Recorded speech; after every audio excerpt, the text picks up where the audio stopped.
Ever heard of a warrior queen so fierce? Even the mighty Romans shook in their sandals? Say hello to Boudica. Ah, Boudica, the fiery-haired queen of the Iceni tribe, a group of folks who lived in what we now call East Anglia in Britain. Picture it, a time when the Romans, with their shiny armor and fancy sandals, were making their rounds, conquering lands left, right, and center. And then they bumped into Britain. Now the Iceni weren't too thrilled about this. Here were these Romans strutting about, rearranging furniture and trying to tell them how to live their lives. It was like having a very bossy, very armored house guest who just wouldn't leave. But Boudica, she wasn't one to take things lying down. No, she was the kind of queen who took matters into her own hands, or should we say, into her own chariot.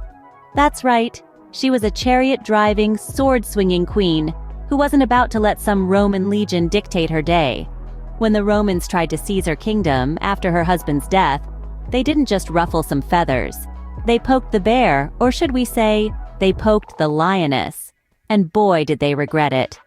Boudica rallied her people, stood her ground, and decided to teach these Romans a lesson in manners and respect.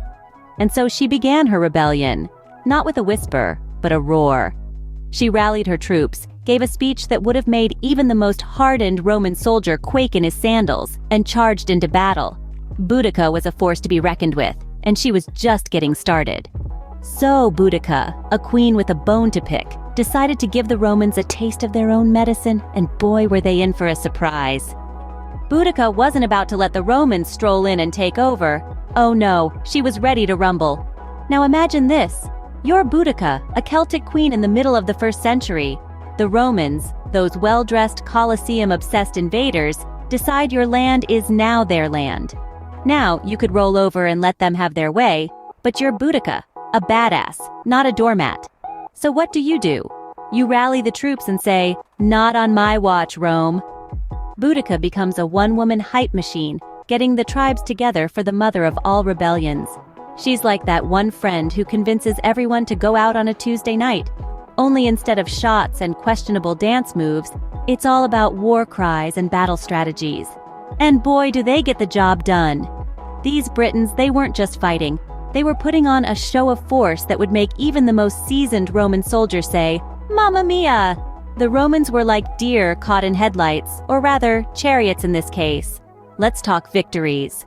Boudica and her crew stormed through Roman forts like they were going out of style. Camulodunum, Londinium, Verulamium, you name it, they sacked it. They were like a rock band on a world tour, only their hit single was Roman Tears, and their encore was Britannia Rules. Their invincible vibe was infectious. Every victory was a slap in the face for the Romans and a pat on the back for the Britons. It was like watching your favorite underdog sports team smashing through the playoffs, and every Roman fort was another notch on their victory belt. And just like that, Boudica was on a roll, knocking Roman forts down like bowling pins.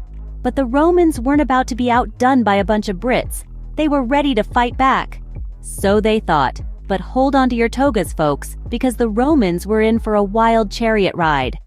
First off, the Romans were caught completely off guard. Imagine, you're sipping your morning wine, planning your next toga party, and bam! There's Boudica and her horde of angry Brits knocking on your city gates.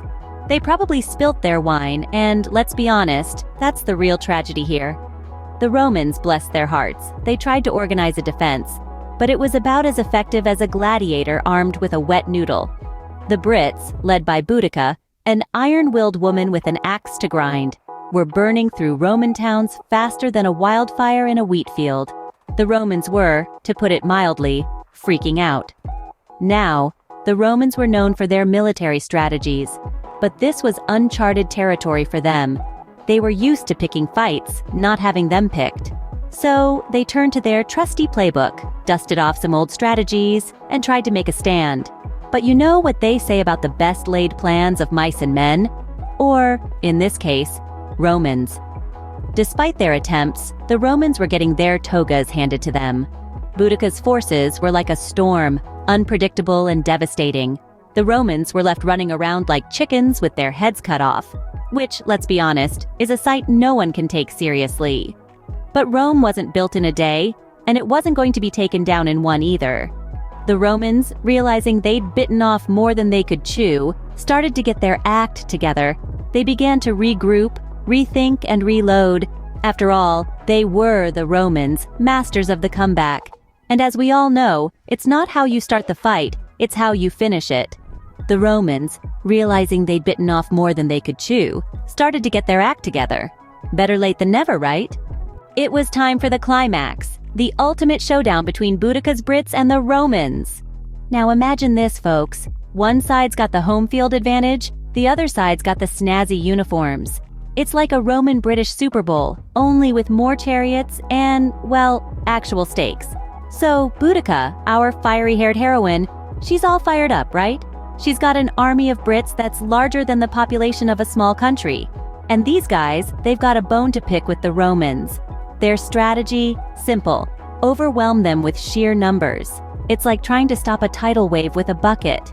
Then, on the other side, we've got the Romans all shiny and polished. They're outnumbered but not outmatched, because they've got on their side the most powerful weapon of all: discipline. Like a well-oiled machine, they move in perfect sync. Their strategy? Hold the line. Like a group of stubborn toddlers refusing to eat their veggies, they just wouldn't budge. The battle rages on. It's messy, it's chaotic, it's like a Black Friday sale at a supermarket. Boudicca's Brits are putting up a heck of a fight. The Romans, though, they're holding their ground. It's a tug of war with no rope. Then, in the midst of the chaos, something unexpected happens. The Brits, they start to falter. The Romans, they start pushing them back. It's like watching an underdog sports movie, but the underdogs are the villains this time. The Brits, they're fighting with everything they've got. But the Romans, they're just too disciplined. It's like trying to beat a chess grandmaster at their own game. So the dust settles, the smoke clears, and what do we have? The Romans, standing tall, victorious. The Brits, beaten but not broken. And with that, the final battle ended. But who ended up on top? Spoiler alert, it wasn't the Romans. Boudica may not have won the war, but she sure left a mark. Now you might be wondering, what happened after all the dust settled from the rebellion? Well, let me tell you, it wasn't a walk in the park for the Romans. They were left to clean up the mess, probably muttering under their breaths, "Oh great, now we have to rebuild these cities." As for Boudica, her ending is a bit of a mystery. Some say she died of an illness. Others claim she took a deadly poison to avoid capture. You know, the classic exit stage left strategy. Either way, she didn't stick around for the aftermath party. But here's the kicker. Boudica didn't just fade into oblivion. Oh no, her story lived on, inspiring countless generations. She became a symbol of resistance against oppression, a beacon of hope in the face of adversity.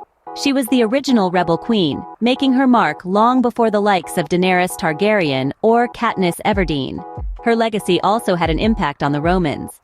They realized that maybe, just maybe, they should treat their subjects with a bit more respect. This led to a few policy changes and a slight shift in their attitude towards the conquered lands. So, in a way, Boudica did get the last laugh.